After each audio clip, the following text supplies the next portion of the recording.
So ஃபைனலாக விடாமுயற்சி படத்தை பார்த்தாச்சு. நான் இந்த வருஷம் ரொம்ப எதிர்பார்த்த படத்தில் ஒன்று தான் இந்த விடாமுயற்சி. ஆனால் நான் கொஞ்சம் லேட்டாக தான் இந்த படத்தை பார்த்தேன். அதுக்கு முன்னாடி இந்த ரிவ்யூஸ்லாம் பார்த்துட்டு இருந்தேன். என்னன்னு தெரியல, எப்போவுமே எஃப்டிஎஃப் ஷோலாம் பார்த்துட்டு ரொம்ப ஆரவாரத்தோட ரொம்ப அலப்பறை கட்டிட்டு வர தலை ஃபேன்ஸ்லாம் ரொம்ப சைலண்டாக வந்தாங்க. இது ரொம்ப புதுசாக இருக்கேடா, என்னடா இது பார்க்கறதுக்கே ரொம்ப புதுசாக இருந்துச்சு. அப்போயே நான் யோசித்தேன், ஒருவேளை படம் வந்து டிஃப்ரெண்ட்டாக நல்லா இருக்கும். அது மட்டும் இல்லாமல் நிறைய ரிவ்யூஸில் வந்துட்டு இது வந்துட்டு ஒரு ஏகே ஃபிலிம் மாதிரி இல்லை, ஒரு மாஸாக இல்லை, ரொம்ப நார்மலாக ஃப்ளாட்டாக இருந்துச்சு, அப்படி இப்படின்னு நிறைய விஷயங்கள் சொன்னாங்க. என்னடா இது இப்படிலாம் சொல்கிறாங்க, ஒருவேளை படம் உண்மையாகவே மொக்கையாக தான் இருக்கா அப்படின்னு சொல்லிட்டு என்னோட எதிர்பார்ப்பு எல்லாமே ரொம்ப குறைஞ்சிருச்சு. இவங்களோட ரிவ்யூஸ் எல்லாமே என்னோட எதிர்பார்ப்பு ரொம்பவே குறைச்சிருச்சு. அந்த ஒரு மைண்ட் செட்டில் தான் இந்த படத்தை போய் பார்த்தேன். கொஞ்ச நாளா என் உலகமே என்ன சுற்றி நொறுங்கிட்டு. ஆனால் ஒரு உண்மையை சொல்லணும்னா, என்னையா இருந்தாலுக்கு அப்புறம் தலையோட ஒரு ஒரு நல்ல படம் அப்படின்னு எனக்கு தோணுச்சு. அதான் ஹானஸ்ட்டாக சொல்லணும்னா அதான் எனக்கு தோணுச்சு. அதுக்குன்னு ரொம்ப சூப்பராக இருக்கா, நல்லா இருக்காடா அப்படின்னு கேட்டால் அதுவும் இல்லை. என்னங்கிறத சொல்கிறேன். எதனால் இவங்க எல்லாருக்கும் இப்படி தோணுது, எனக்கு மட்டும் இப்படி தோணுது, எனக்கு இந்த படத்தில் என்ன ஒர்க் ஆச்சு, எது பிடிச்சிருக்கு பிடிக்கல அப்படிங்கிற எல்லா விஷயத்தையும் இந்த ஒரு ரிவ்யூவில் பார்த்துடலாம். சரி, நம்ம ஸ்டோரிக்குள்ளே வந்துடலாம். இந்த படத்தோட ஸ்டோரி என்னன்னா ரொம்ப சிம்பிளாகவே சொல்லிடுறேன். பொண்டாட்டியே காணும், பொண்டாட்டியை கொடுத்துடுறேன்,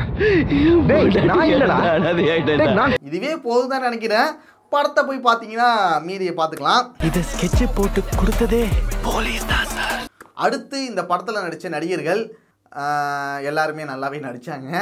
அஜித் குமார், த்ரிஷா, அர்ஜுன், ரெஜினா, ஆரவ், ரம்யா, இவங்க எல்லாருமே அவங்களுக்கு கொடுக்கப்பட்ட ரோலில் சிறப்பாகவே நடிச்சிருந்தாங்க. அப்புறம் முக்கியமாக அசர்பைஜானோட ஊர் மக்கள், இவங்க எல்லாருமே தனக்கு கொடுக்கப்பட்ட ரோலில் சிறப்பாகவே நடிச்சிருந்தாங்க. அடுத்தது இந்த படத்தோட பிளஸ் எல்லாத்தையும் பார்த்துடலாம். ஃபர்ஸ்ட் பிளஸ்ஸா நான் என்ன சொல்லுவேன்னா ஏகே தான். உண்மையாவே இந்த படத்துல நல்லாவே நடிச்சிருக்காரு. ரொம்பவே கஷ்டப்பட்டு நிறைய எஃபர்ட் போட்டு நடிச்சிருக்காரு. ஒன் மேன் ஷோன்னு சொல்லலாம். ஸ்டார்டிங் டு எண்டு வரைக்கும் ஒரு தூணாக இருந்து இந்த படத்தை தூக்கி நிறுத்துறாரு. ஒரு நல்ல ஒரு பர்ஃபார்மன்ஸை கொடுத்துருந்தாரு. அவர் தான் இந்த படம் முழுக்க அவர் தான். நாம தான் வந்தாச்சு, மும்பை போயாச்சு, வந்தாச்சு. அது மட்டும் இல்லாமல் ரொம்ப மாசு கிடையாது, ரொம்ப பஞ்ச் டைலாக் கிடையாது. ஒரு காமன் மேன், ஒரு சராசரியாக ஒரு மனுஷன் எப்படி இருப்பான் அப்படிங்கிறத சூப்பராக காட்டியிருக்காரு. நீங்கள் இதுக்கு முன்னாடி பார்த்த ஏகே மாதிரி நீங்கள் வேணும்னு எக்ஸ்பெக்ட் பண்ணி போனீங்கன்னா அது கண்டிப்பாக அந்த படத்தில் கிடையாது. அதனாலே அஜித் ஃபேன்ஸுக்கு வந்துட்டு கொஞ்சம் வருத்தமாக தான் இருந்திருக்கும். என்னடா நாம் எதிர்பார்த்தது ஒன்று, நாம் பயங்கரமாக செலிப்ரேட் பண்ணலாம் அப்படி இப்படின்னு வந்திருந்தோம், ஆனால் இங்கே பார்த்தா ரொம்ப நார்மலாக ஃப்ளாட்டாக இருக்கே அப்படின்னு சொல்லிட்டு நினச்சிருக்கலாம்.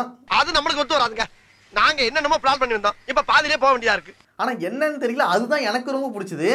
இன்ட்ரோவே எனக்கு சூப்பராக இருந்துச்சு. அப்படியே காரை ஓப்பன் பண்ணுறது, அப்படியே வாட்சை பார்க்குறது, அதுவே எனக்கு ரொம்ப பிடிச்சிது. ஓகேடா நல்லா இருக்கு.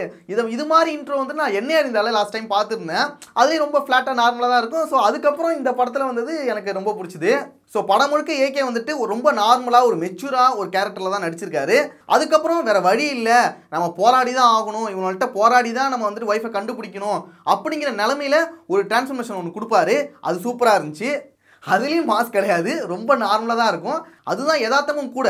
அந்த நேரத்தில் ஸ்லோ மோஷன் எஃபெக்டோ கொடுத்து அது ஒரு மாஸ் எலமெண்ட்ஸ் வைக்க முடியாது. அது நார்மலாக யதார்த்தத்தில் அப்படியே தான் நடக்குங்கிற பட்சத்தில் அது எனக்கு ரொம்ப பிடிச்சிது. அது நல்லா இருந்துச்சு. எனக்கு என்னமோ இவங்க வந்து வேணும்னே தான் இந்த விஷயங்களை பண்ணியிருக்காங்கன்னு எனக்கு தோணுச்சு. எனக்கு என்னமோ ஏகேவே இப்படி தான் கேட்டிருக்காரு போல். எனக்கு இந்த மாஸ்லாம் வேணாங்க, இந்த நடந்து வரது பிஜிஎம் போட்டு இது எதுவுமே வேணாம், நார்மலாக இருந்தால் போதும், ஒரு காமன் மேனாக இருந்தால் போதும், அவரே கேட்டு தான் அதை வாங்கியிருக்காருன்னு நினைக்கிறேன். ஸ்டார்டிங்கில் தேட்டருக்குள்ளே போனதும் இவங்க கத்திக்கிட்டே இருந்தாங்க ஃபேன்ஸு, கடவுளே அஜித்தே, கடவுளே அஜித்தே. என்னடா இவங்க வேற கத்திக்கிட்டே இருக்காங்க அப்படின்னு தான் எனக்கு தோணுச்சு. கிளியர் பண்ணிடுவோம். ஆனால் அப்போ மட்டும்தான் கத்துறாங்க, படம் முழுக்க கத்தவே இல்லை. இதெல்லாம் நடக்கணுங்கிறதுக்காக தான் இந்த படமே எடுத்திருக்காங்க போல. நீங்கள் கத்தவே கூடாதா, உங்களுக்கு கத்துறதுக்கான ஒரு வாய்ப்பே இருக்கக்கூடாதான்னு பிளான் பண்ணியே பண்ணியிருக்காங்க. ஒரு கட்டத்துக்கு மேலே எனக்கே தோணுச்சு, என்னடா நம்ம வந்து தலை படம் தான் பார்க்குறோமா, அதுவும் தலை ஃபேன்ஸோடு பார்த்துட்டு இருக்கோமா, இல்லை இவ்வளோ அமைதியாக இருக்கேன்னு ஒரு டிஃப்ரெண்ட்டாக இருந்துச்சு. ஆனால் ஸ்டோரி வந்து சூப்பராக போயிட்டே இருந்துச்சு, விறுவிறுப்பாக போயிட்டே இருந்துச்சு. அப்புறம் த்ரிஷாவுமே சூப்பராக நடிச்சிருந்தாங்க. முக்கியமாக சொல்லணும்னா இவங்களோட லுக்கு எல்லாமே சூப்பராக இருந்துச்சு. ஒவ்வொரு கேரக்டரோட லுக்குமே சூப்பராக டிசைன் பண்ணியிருந்தாங்க. அடுத்து இந்த படத்தோட மேக்கிங் ஒரு பெரிய ப்ளஸ் நான் சொல்லுவேன். அந்த மேக்கிங்னால தான் இந்த படத்தில் இருக்க ஒரு சில குறைகள் கூட மறைஞ்சு போகுது, நமக்கு தெரியாமல் போகுது. கிட்டத்தட்ட நம்ம சொல்லணும்னா ஒரு ஹாலிவுட் ஸ்டாண்டர்டில் ஒரு படத்தை எடுத்திருக்காங்க. படம் முழுக்க நம்ம விஷுவலாக பார்க்கும்போது அவ்வளோ சூப்பராக இருந்துச்சு. இதுக்கு ஒரு முக்கியமான காரணம் ஓம் பிரகாஷோட சினிமோட்டோகிராஃபியை சொல்லலாம். உண்மையாகவே டாப் நாச்சில் இருந்துச்சு. அதே போல் கலர் கிரேடிங்குமே சூப்பராக இருந்துச்சு.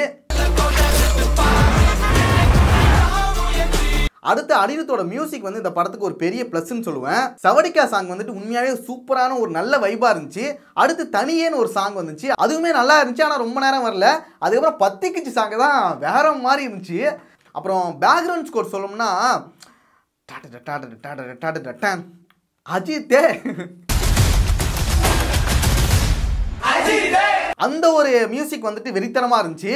அதுவும் இந்த தேட்டரில் பார்க்கும்போது அந்த மியூசிக்கும் அது ஒரு கேப் ஒன்று விடுறாங்க. அந்த நேரத்தில் இவங்க கடவுளே அஜித்தேன்னு கரெக்டாக கத்துறாங்க. ஃபேன்ஸ் வந்து கத்துறதுக்காகவே அந்த கேப் விட்ட மாதிரி இருந்துச்சு, கரெக்டாக இருந்துச்சு. அவங்க ஜாலியாக கத்திட்டு செலிப்ரேட் பண்ணிக்கிட்டு இருந்தாங்க.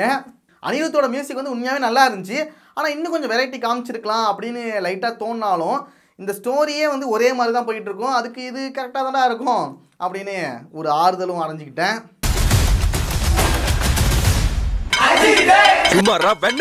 அது மட்டும் இல்லாமல் ஒரு கார் சீன் ஒன்று வருங்க, அதுதான் நான் வந்து ரொம்ப எதிர்பார்த்த ஒரு சீனு. இதுக்கு முன்னாடி ட்ரெய்லர் கூட காமிச்சாங்க. ஆரவும் அஜித்தும் சேர்ந்து ஒரு சம்பவம் பண்ண மாதிரி ஒரு வீடியோ கூட ரிலீஸ் பண்ணியிருந்தாங்க. ஸோ அந்த சீனை தான் நான் ரொம்ப எதிர்பார்த்து போனேன். உண்மையாகவே அந்த சீன் வந்து ஒர்த்தாக இருந்துச்சு. அதில் சினிமோட்டோகிராஃபி வேறு லெவலாக இருந்துச்சு சொல்லலாம், ஸ்டெண்டுமே வேறு லெவலாக இருந்துச்சு. அந்த ஒரு சீன் ஒர்த்துடா, ஒர்த்து, அவ்வளோதான். அடுத்த ப்ளஸ் வந்துட்டு இந்த படத்தோட ஃபர்ஸ்ட் ஹாஃப் வந்துட்டு உண்மையாகவே நல்லா இருந்துச்சு, எனக்கு ரொம்ப பிடிச்சிது. இன்டர்வல் வரைக்குமே நல்லாவே பண்ணியிருந்தாங்க. செகண்ட் ஹாஃபில் தான் கொஞ்சம் பிரச்சனைகள் இருக்குது, நான் அதை வந்து நெகட்டிவ்லேயே சொல்லிக்கிறேன். அந்த மொமெண்ட், அந்த இமேஜ் அவளுக்கு ஆயுஷ்க்கும் மறக்கக்கூடாது. அடுத்து இந்த படத்தில் வர ஃபைட் சீன் எல்லாமே நல்லா இருந்துச்சு. கம்மியாக தான் வரும், இருந்தாலும் ரொம்ப ஓவராகவும் இல்லாமல், ரொம்ப லாஜிக் இல்லாமல் பண்ணாமல், ரொம்பவும் கம்மியாகவும் பண்ணாமல் ஒரு கரெக்டான மீட்டரில் ரொம்பவே சூப்பராக பண்ணியிருந்தாங்க. ஓகே, இந்த படத்தில் இருக்கிற மைனஸ் எல்லாத்தையும் பார்த்துடலாம். ஃபர்ஸ்ட் இந்த படத்தோட ஒரு மெயின் கோரே வந்து த்ரிஷாவை கண்டுபிடிக்கிறது தான். அந்த த்ரிஷாவை தேடி அலையும் போது ஐயோ த்ரிஷாக்கு என்னடா ஆயிருக்கும், என்னடா பண்ணுவாங்க, இப்போ அடுத்து என்னடா எனக்கு போது, சீக்கிரம் கண்டுபிடிங்களா அப்படிங்கிற ஒரு பதட்டம், ஒரு எமோஷனல் கனெக்ட் வந்து இல்லாமல் போயிடுச்சு.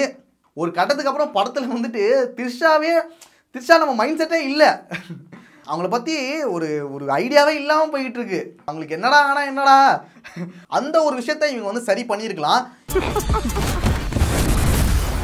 ஸ்டார்டிங்கில் வந்துட்டு த்ரிஷாவுக்கும் அஜித்துக்கும் நடக்கிற அந்த லவ் சீன்ஸு, அப்புறம் அவங்களுக்குள்ளே நடக்கிற விஷயங்கள்லாம் காமிச்சிருப்பாங்க. அதை இன்னும் பெட்டராக காமிச்சிருந்தா, நம்ம மக்கள் கூட கனெக்ட் ஆகிற மாதிரி இன்னும் நல்லா காமிச்சிருந்தா மேபி வந்துட்டு அந்த ஒரு பதட்டம் வந்து கடைசி வரைக்கும் இருந்திருக்குமோ அப்படிங்கிற ஒரு ஃபீல் தான் வந்துச்சு. அப்புறம் இன்னொரு மைனஸாக எனக்கு என்ன தோணுச்சுன்னா, இந்த மாதிரியான ஒரு படத்தில், இந்த மாதிரியான ஒரு த்ரில்லர் மூவியில் வந்துட்டு ட்விஸ்ட் அண்ட் டர்ன்ஸ் வந்து நிறைய இருக்கணும். அது வந்து ஃபர்ஸ்ட் ஹாஃப் வரைக்கும் இருந்துச்சு, ஆனால் செகண்ட் ஹாஃப் பார்க்கும்போது அது வந்துட்டு எந்த ஒரு ட்விஸ்ட்டுமே இல்லை, ரொம்ப ஃப்ளாட்டாக போயிட்டு இருந்துச்சு. ஹீரோ கூட ரொம்ப பிரில்லியண்டாக யோசிக்கல, எதுவுமே பண்ணாமல் போகிறாரு, ஒரு முக்குக்கு போகிறாரு, அங்கே 4 பேரை பார்க்குறாரு, அங்கே போட்டு அடிச்சு போகிறாரு, அதுக்கப்புறம் அடுத்த இடத்துக்கு போகிறாரு, அப்படி தான் இருந்துச்சு. இதில் பிரில்லியண்டாக யோசிச்சு டெக்னிக்கலாக யோசிச்சு ஏதாவது பண்ணி அது போல் ஏதாவது ட்விஸ்ட் அண்ட் டர்ன்ஸ்லாம் வச்சு கொண்டு போயிருந்தால் இந்த படம் இன்னுமே சூப்பராக இருந்திருக்கும். இப்போ பயங்கரமாக இருக்கடா, செம்மையாக பண்ணியிருக்காங்கடா அப்படிங்கிற அளவுக்கு நமக்கு தோணி இருக்கும். அது இல்லாமல் ரொம்ப ஃப்ளாட்டாக தான் போச்சு. What is your problem? நான் வந்துட்டு மாஸ் கேட்கல, பஞ்ச் டைலாக் கேட்கல, ஒரு ஹியூமர் கேட்கல, எதுவுமே கேட்கல. கொஞ்சம் ஒரு பிரில்லியண்டாக யோசிச்சு பண்ணுற மாதிரி சீன் இருந்துன்னா எனக்கு பெட்டராக இருந்திருக்கும்ல.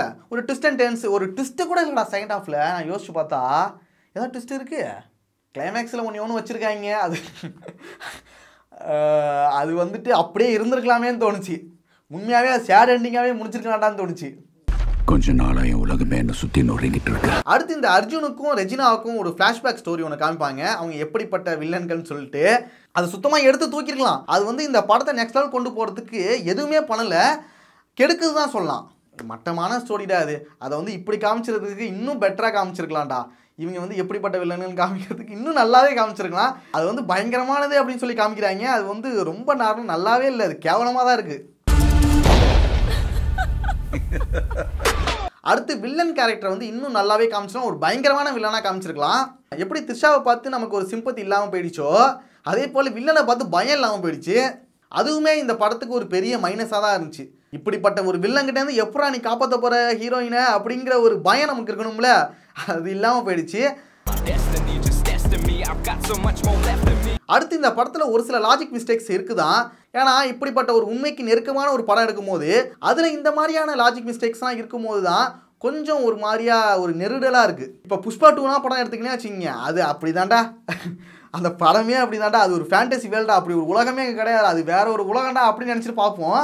ஆனால் இது வந்துட்டு நம்ம ரியலாக பார்த்துட்ருக்கோம், ரியலிஸ்டிக்காக போயிட்டுருக்கு, அதில் பார்த்துட்டு இருக்கும்போது அதில் வந்துட்டு இந்த மாதிரியான லாஜிக் மிஸ்டேக்ஸ்லாம் வரும்போது என்னடா அது அப்படிங்கிற மாதிரி தோண வைக்கிது. ஏன்னா முந்தைய மகிழ் திருமேனி படங்களை பொறுத்த வரைக்கும் ஒவ்வொரு விஷயத்துக்கும் ஒரு ஜஸ்டிஃபிகேஷன் கரெக்டாக கொடுத்துருப்பாரு. ஒவ்வொரு விஷயம் நடந்தாலுமே அதுக்கு ஜஸ்டிஃபிகேஷன் கரெக்டாக பண்ணியிருப்பாரு. அது வந்து இந்த படத்தில் கொஞ்சம் மிஸ் ஆச்சு. இதை ஸ்கெட்சை போட்டு கொடுத்ததே போலீஸ் தான் சார். சரிடா, ஓவராலாக இந்த படம் எப்படி இருக்குன்னா ஒரு சூப்பரான ஃபர்ஸ்ட் ஆஃப், ஒரு சுமாரான செகண்ட் ஆஃப். ஆனால் என்னை பொறுத்த வரைக்கும் இந்த படம் வந்து ரொம்ப சூப்பராக வேற லெவல்டா அப்படின்னு சொல்கிற மாதிரி இல்லை, ரொம்ப மோசமான படம், இது வேஸ்டடா ஒர்த்தே கிடையாதா அப்படிங்கிற அளவுக்கும் என்னால் சொல்ல முடியல. இது வந்துட்டு குட், ஓகே, நல்லா இருக்கு, பார்க்கலாம். ஸோ அதுதான் நான் சொல்லுவேன். நீங்களும் இந்த படத்தை பார்த்துருந்தீங்கன்னா உங்களுக்கு என்ன தோணுச்சு, உங்களுக்கு பிடிச்சதா பிடிக்கலையா அப்படிங்கிற எல்லா விஷயத்தையும் கமெண்ட்ஸை சொல்லுங்கள். நெக்ஸ்ட்டு ஒரு வீடியோவில் பார்க்கலாம். ஆனால் என்ன ஒரு விஷயம்னா சோஷியல் மீடியாவில் எங்கே போனாலுமே விடாமுயற்சி, வீண் முயற்சி இந்த மாதிரி எதுகை மோனை விளையாட்டுகள்லாம் விளையாடி இருந்தாங்க. ஆனால் இது ஒரு புது முயற்சி தான். இந்த புது முயற்சியை இன்னும் கொஞ்சம் நல்லா முயற்சி அப்படியே நம்மளும் அந்த ரேஞ்சிலே பேசிக்கிட்டு இல்லை, இது ஒரு நல்ல ஒரு புது முயற்சி தான். இதை இன்னும் கொஞ்சம் பெட்டராக பண்ணியிருக்கலாம். நெக்ஸ்ட் மூவியில் என்ன பண்ணுறாங்க, நெக்ஸ்ட் மூவி உங்களுக்கு பிடிச்ச மாதிரி தாண்டா வரும். நீங்கள் என்ன எதிர்பார்த்தீங்க, ஃபேன்ஸுக்கு என்ன வேணுமோ அது என்ன எதிர்பார்த்தீங்களோ ஒரு ஃபேன் பாய் சம்பவமாக தான் அது வரப்போகுது, பார்ப்போம். அப்புறம் இன்னொரு விஷயம் சொல்லிக்கிறேன், இந்த விடாமுயற்சி படம் வந்துட்டு இதுக்கு முன்னாடி ரிலீஸ் ஆன துணிவு, வலிமை, அப்புறம் விஸ்வாசம், இந்த படத்தெல்லாம் பார்க்கும்போது இது கொஞ்சம் பெட்டராக தான் இருந்துச்சு.